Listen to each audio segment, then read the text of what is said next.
Hello guys. आज date है 3 मई 2020 और आज हम एनालिसिस करेंगे कोटक महिंद्रा बैंक लिमिटेड का। इसका हम पूरा मंथली एनालिसिस करेंगे कि इसके अंदर क्या पॉसिबिलिटी है अब और क्या नहीं है। तो सबसे पहले हम एक डेली चार्ट ओपन करते हैं। डेली चार्ट के अंदर हम देखते हैं, मैंने एक रेंज ड्रॉ की हुई है जो कि 1400 से लेके 1350 के बीच में है। मतलब कि ये 50 पॉइंट की एक रेंज है। अब इसके अंदर ये डेली चार्ट है। डेली चार्ट के अंदर हम छोटी सी चीज देखेंगे कि ये स्टॉक जब भी इस लेवल के आसपास आता है, मतलब 1350 से लेके 1400 के बीच में, या 1400 से हम थोड़ा सा ऊपर 2-5 पॉइंट ऊपर भी मान सकते हैं, पर जब भी इस रेंज के अंदर आता है 1400 से लेके 1350 के बीच में, तब इसको सपोर्ट या रेजिस्टेंस फेस करना होता है। अब कैसे, अब मैं आपको दिखाता हूँ। ठीक है, ये मैं इस चार्ट को थोड़ा जूम आउट करता हूँ और आपको दिखाता हूँ। ये सबसे पहले एक रेजिस्टेंस, पहली बार रेजिस्टेंस फेस करता है तब इसका हाई बनता है 1415 रुपए के आसपास, पर यहाँ पर एक या दो कैंडल्स ही बन पाती है। थोड़ा जूम इन करने पे आपको नजर आएगा, यहाँ पर ज्यादा कैंडल्स नहीं बनती है क्योंकि, और ये डेली चार्ट है, वीकली नहीं। तो यहाँ पर आप देखो, यहाँ पर एक डोजी बनती है और इस तरीके से यहाँ पर एक ब्रेकआउट देने की कोशिश होती है, बट नहीं हो पाता है। और इसके अंदर अगर मैं वॉल्यूम भी ऐड करूं, तो वॉल्यूम भी ऐड कर लेते हैं कि वॉल्यूम इंडिकेटर क्या बोलता है। तो क्योंकि यहाँ पर एक बड़ी कैंडल है वॉल्यूम में, तो अगर आप वॉल्यूम भी देखेंगे तो जब भी ये इस लेवल के ऊपर गया तो यहाँ पे वॉल्यूम इंक्रीज हुई है। अगर आप यहाँ पे जूम ध्यान से देखोगे तो आपको दिखेगा, आप खुद भी एनालिसिस करें। और ये जो एनालिसिस है ये एजुकेशन के हिसाब से है, इसके हिसाब से आप ट्रेड मत लेना, और आप खुद एक बार एनालिसिस कर लेना इस स्टॉक का। अब इस स्टॉक के अंदर आप देखो, ये जब भी इस लेवल के ऊपर गया, 1400 के ऊपर जाने की कोशिश करी, इसके अंदर सेलिंग स्टार्ट हुई, रेड कैंडल्स बनना स्टार्ट हुई, और इसके ऊपर एक कैंडल बनी, पर वो भी डोजी बनी। और यहाँ पर आप देखो, इसके अंदर जब भी ये इसके ऊपर टिका और फिर उसके बाद में इसमें सेलिंग स्टार्ट हो जाती है और वॉल्यूम भी हाई हो जाती है। ओके, अब हम बात करते हैं, थोड़ा आगे चलते हैं और इसी स्टॉक की थोड़ा सा यहाँ पर दिखाते हैं। अब इसी स्टॉक के लेवल के आसपास आता है फिर से अगेन, ये 1350 के आसपास आता है। और 1350 से 1400 के बीच में जब ये टिका रहता है, तो यहाँ पर एक कंसोलिडेशन स्टार्ट हो जाता है इसके अंदर, और ये इसको ना तो नीचे की साइड ब्रेक कर पाता है और ना ऊपर की साइड ब्रेक कर पाता है। बट जब ये ऊपर की साइड एक बार ब्रेक करने की कोशिश करता है, वॉल्यूम भी हाई होती है, ऐसा नहीं वॉल्यूम लो होती है, बट प्रॉब्लम ये है कि ये रिजेक्शन कैंडल होती है। रिजेक्शन कैंडल ये है, मतलब कि अगर इसका ओपन हाई और लो अगर आप सब कुछ निकालोगे, तो ये एक तरह से बियरिश कैंडल मिलेगी, क्योंकि इसका ओपन जो है वो 1406 पर होता है और हाई बनता है इसका 1435, और क्लोजिंग होती है 1417 पर। मतलब कि ओपन से जो हाई है उसकी ये होती है लगभग 30 पॉइंट की, पर अगर आप क्लोजिंग देखोगे तो वो 12 पॉइंट दूर ही हुई है, 11 पॉइंट के समथिंग दूर हुई है। और हाई और क्लोजिंग के बीच में जो गैप है वो समथिंग 18 पॉइंट की है। तो आप देख सकते हो कि ये बार बार ओपन के पास में आने की कोशिश करता है, और उसके बाद में इसमें एक दो कैंडल्स और बनती हैं जो कि वापस इसी रेंज के अंदर आ जाती है। तो यहाँ पर हम क्लियर ब्रेकआउट नहीं बोल सकते हैं। उसके बाद में फिर से ये रेंज के अंदर आ जाता है और फिर से यहाँ पर एक ब्रेकआउट देता है। ओके, और ब्रेकआउट के बाद में आप देख सकते हो वॉल्यूम के साथ में ब्रेकआउट होता है, और उसके बाद में पूरी कैंडल ऊपर बनती है, और उसके बाद में ये फिर से कंसोलिडेशन जोन में चला जाता है। ओके, हम इसको भी एक कंसोलिडेशन जोन बोल सकते हैं अगर हम चाहें तो, क्योंकि ये जो 1450 के आसपास से लेके जो आगे का इसका लेवल हो जाता है, इसके अंदर ये फिर से कंसोलिडेशन जोन के अंदर ही रहता है। ओके, और इसका जो ये रहता है 1530 तक के लेवल के बीच में कंसोलिडेशन रेंज रहती है इसकी। अब हम थोड़ा और आगे चलते हैं इसमें, और फिर से अभी जब ये फॉल आता है तो यहाँ पर एक बहुत बड़ा फॉल आता है एक दिन के अंदर, बहुत बड़ा। और ये वापस जब इसके ऊपर जाके ही क्लोजिंग दे देता है, 1400 के ऊपर जाके ही क्लोजिंग देने की कोशिश करता है, और इस कैंडल की क्लोजिंग जो होती है वो 1470 पर होती है। ओके, और फिर उसके बाद में जब वापस कैंडल्स बनना शुरू होती है, जब इसके नीचे जब ये वॉल्यूम सपोर्टेड मूव करता है तो इसके नीचे टिका रहता है। इसके बाद में वापस ये एक बार और ऊपर आता है और इस लेवल पर आता है, इसको ब्रेक नहीं कर पाता है, ब्रेक करता है बट हम इसको ब्रेकआउट नहीं बोल सकते क्योंकि ये एक रेड कैंडल है। और सेकंड थिंग ये, इसके इस लेवल को ब्रेक करके, इस रेंज को ब्रेक करके इसके ऊपर कोई पॉजिटिव कैंडल या ग्रीन कैंडल नहीं बनती है। ओके, तो हम इसको ब्रेकआउट नहीं बोलेंगे। और फिर से इस रेंज पर टच होके वापस, मतलब ये रेजिस्टेंस जोन है। ये रेंज जो है 1350 से लेके 1400 तक की जो रेंज है कोटक महिंद्रा बैंक में एक रेजिस्टेंस और एक सपोर्ट का जो काम करती है। जब इस स्टॉक के ऊपर की तरफ ये, जब इस रेंज के ऊपर ये स्टॉक चला जाता है, जैसे कि यहाँ पर गया है, तो इसके बाद में जब भी ये इस रेंज के पास में आता है, यहाँ पर वापस सपोर्ट ले लेता है। आप देख सकते हो यहाँ पर इसने सपोर्ट लिया और वापस बाउंस बैक दे दिया। और उसके बाद में अगर आप इस वाले एरिया के अंदर देखोगे तो यहाँ पर ये इसके ऊपर जाने की कोशिश करी, जा नहीं पाया, टिक नहीं पाया और वापस नीचे आ जाता है। और अभी फिर से इस रेंज के अंदर आया है, तो यहाँ पर हमको एक बियरिश सिग्नल मिलता है कि अगर इस रेंज में 1400 तक जा सकता है अपर लेवल में, और वापस डाउन में पूरी पूरी पॉसिबिलिटी है। ओके, मतलब इस रेंज के अंदर हम शॉर्ट कर सकते हैं। और अगर हम ये 1350 1360 के आसपास अगर इसको शॉर्ट करते हैं, तो हमारा जो एसएल होगा वो 1400 या 1410 हम ले सकते हैं क्लोजिंग बेसिस पे। ओके, अब हम चलते हैं फिबोनाची के एनालिसिस पर। ये फिबोनाची ड्रा किया हुआ है मैंने, इसमें आरएसआई भी है। आरएसआई में अभी हाइड कर देता हूँ, चलने देते हैं आरएसआई, छोड़िए। और इसमें वॉल्यूम है और इसके साथ ही फिबोनाची ड्रॉ किया हुआ है।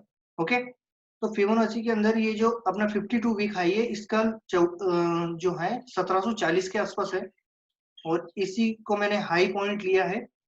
और लो पॉइंट इसका 52 वीक का जो लो अभी बना था 1078 के समथिंग, 1080 के समथिंग ही कुछ बना था, उसको मैंने इसका लो लेवल लिया है। ओके, तो ये रेंज मैंने ड्रॉ की है। तो इसके हिसाब से अब यहाँ पर हम देखें तो इसका फर्स्ट, जब इतना बड़ा फॉल हुआ है तो यहाँ से बाउंस बैक होगा तो कहाँ कहाँ पर इसको रेजिस्टेंस मिलेगा।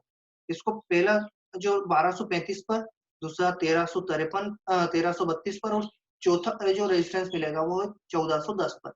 1410, आप इसके अंदर भी मैंने एक रेंज बताई है आपको, वही 1400 1410 के आसपास का जो एरिया होता है, इसके लिए रेजिस्टेंस जोन होता है, मतलब 1400। ओके, और अब इसके अंदर हम बात कर रहे हैं फिबोनाची के अंदर, तो यहाँ पर भी एक जो एरिया है जो कि 50% रिट्रेसमेंट एरिया है। ओके, जब बाउंस बैक हुआ और 50% के आसपास गया तो 1400 के आसपास जाके वापस इसने फॉल दिखा दिया। ओके, तो ये इसका एक एरिया है 1400 का, जो कि एक रेजिस्टेंस, 1410 का एक एरिया है जो कि एक रेजिस्टेंस जोन होता है। ओके, तो हम ये मान सकते हैं कि अगर ये 1400 का जो एरिया है, इसके लिए एक स्ट्रॉन्ग रेजिस्टेंस का काम अब कर सकता है, क्योंकि एक रेजिस्टेंस हमको एक एनालिसिस के अंदर, हमको यहाँ पर इस वाले एनालिसिस के अंदर भी हमको ये रेजिस्टेंस एरिया मिलता है। ओके, और एक और एनालिसिस जो कि फिबोनाची का है, उसके अंदर भी हमको यही वाला एरिया रेजिस्टेंस जोन के लिए मिलता है। ओके, अब हम चलते हैं ऑप्शन चेन एनालिसिस पर। अब ऑप्शन चेन के अंदर अगर आप देखोगे तो इसमें अभी इतना कोई ज्यादा बिल्डअप नहीं है, बट देखें तो सबसे ज्यादा अगर पोल साइड में रेजिस्टेंस अगर देखें तो वॉल्यूम ओपन इंटरेस्ट वो है 1400 के स्ट्राइक प्राइस पर। ओके, 1400 के स्ट्राइक प्राइस पर अगर आप देखोगे तो सबसे ज्यादा ओपन इंटरेस्ट है, और इसके अलावा इसके बाद में आता है 1500 का लेवल। ओके, और अगर हम पुट साइड की बात करें तो पुट साइड में 1300 और फिर 1200। ओके, अगर हम आउट ऑफ द मनी की बात करें और अगर बाइंग हो रही है, अगर आउट ऑफ द मनी में बाइंग होती है, क्योंकि out of the money option chain के हिसाब से बाइंग कर लिए होता है लेवल, तो 1600 और 1500 के अंदर अगर बाइंग हो रही है तो उसी सेम लेवल पर पुट साइड में सेलिंग भी होना चाहिए। ये एक रूल होता है ऑप्शन चेन का, 100% यहाँ पर श्योरिटी होती है उसके लिए। बट ऑप्शन चेन के अंदर जो पुट साइड में भी बिल्डअप है वो 1400 की स्ट्राइक प्राइस तक ही है, इसके ऊपर ज्यादा कोई बिल्डअप नहीं है। ओके, तो हम ये नहीं कह सकते कि यहाँ पर 1400 से ऊपर कोई राइटिंग हो रही है। ये 1400 1420 तक ये जो एरिया है, ये एक रेजिस्टेंस जोन इसके अंदर भी है, किसके अंदर, ऑप्शन चेन के अंदर भी। और सपोर्ट जोन 1300 और फिर 1200 प्लस। ओके, तो ये इसके सपोर्ट जोन है। तो अब हमको क्या लेवल मिलता है, जो हमको ऑप्शन चेन के हिसाब से भी एक लेवल मिलता है जो कि है 1400 का। तो हमने तीन एनालिसिस किए हैं, एक तो है ट्रेंड लाइन का, या हम चार्ट एनालिसिस बोल सकते हैं इसको। इसके अंदर जो रेजिस्टेंस जोन है वो 1400 का है, और उसके अलावा ऑप्शन चेन इसके अंदर भी 1400 का है, और उसके साथ ही साथ हम अगर देखें फिबोनाची पर तो इसमें भी 1410 का है। तो मतलब कि तीन एनालिसिस, और तीनों एनालिसिस में 1400 के आसपास से इसको सेलिंग इंडिकेट हो रही है। ओके, और अब हम देखते हैं इसको, अगर हम चार्ट पर भी देखें तो चार्ट पर भी ये एनालिसिस इसका यही रहता है। अब हम अगर सपोर्ट की बात करें तो सपोर्ट एरिया जो इसका रहता है ये 1100 के आसपास रहता है, 1000 से लेके 1100 के बीच में ये वाला जो एरिया है, इसका कंसोलिडेशन एरिया हम बोल सकते हैं इसको। अगर मैं यहाँ पर एक बॉक्स बना के दिखाऊँ आपको, रेक्टेंगल बॉक्स, तो ये 1000 के समथिंग चलता है या 990 के आसपास से स्टार्ट होता है और ये रहता है 1100 तक का। ये जो एरिया है, ये इसका सपोर्ट ज़ोन हमेशा होता है। इसके अंदर ये कंसोलिडेट भी होता है और इसके अंदर सपोर्ट भी लेता है। ओके? और अगर इसके हम डेली चार्ट के ऊपर अगर ध्यान से देखेंगे तो यहाँ पर एक ट्रेंड लाइन ड्रॉ होती है, जो कि कुछ इस प्रकार बनती है। ये मैं रेड कर देता हूँ इस ट्रेंड लाइन को।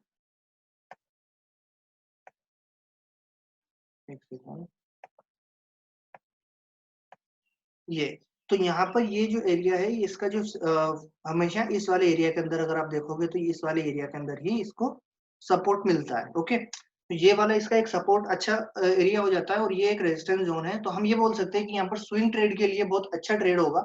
और अगर हम इस वाले एरिया के अंदर इसको अगर शॉर्ट करते हैं, जो कि 1400 के आसपास, 1350 से लेकर 1400 के बीच में, तो यहाँ पर हमको जो टारगेट है वो एक 1100 तक का मिल सकता है। और अगर हम ऑप्शन ट्रेड के हिसाब से देखें तो ऑप्शन के लिए कौन सा ट्रेड सही रहेगा, तो ऑप्शन के हिसाब से 1300 का जो पुट है वो बिल्कुल सही रहेगा। इसका लोट साइज थोड़ा बड़ा है, तो लगभग 20,000 रुपए के समथिंग इसमें मार्जिन लगेगा। छोटा लोट साइज है पर प्रीमियम बहुत ज्यादा हाई है। और अगर हम वेट करें तो इसमें 1-2 दिन के अंदर प्रीमियम मीटिंग हो जाती है।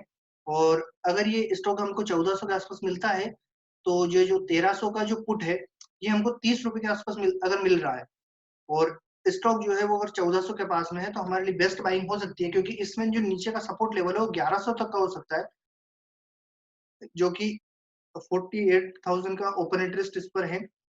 और अगर हम देखें तो अगर ये 30 रुपए पर अगर हमें मिल जाता है, 1300 का पुट जो अगर हमें 30 रुपए पर मिल जाता है, 30 रुपए के आसपास मिल जाता है, तो इसमें हम स्पॉट की बेसिस पर एसएल रख सकते हैं 1420 का, कि अगर इसके ऊपर जाके क्लोजिंग देता है या टिकता है तो हम एग्जिट कर देंगे। और अगर वापस रिट्रेस होके वापस नीचे आता है तो हम फिर से एंट्री ले लेंगे।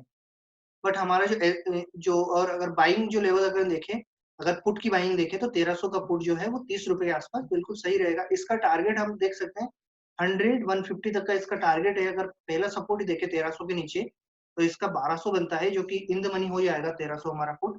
तो हमें यहाँ पर 100 रुपीज तक का प्रॉफिट पॉसिबल है। ओके, तो ये मेरा कोटक महिंद्रा बैंक का एनालिसिस। अगर आपको इसके बारे में कोई भी डाउट हो तो आप कमेंट बॉक्स में पूछ सकते हो या टेलीग्राम चैनल पे मुझसे पूछ सकते हो। और साथ ही साथ आप चैनल को लाइक, शेयर और सब्सक्राइब जरूर करना। Thank you so much.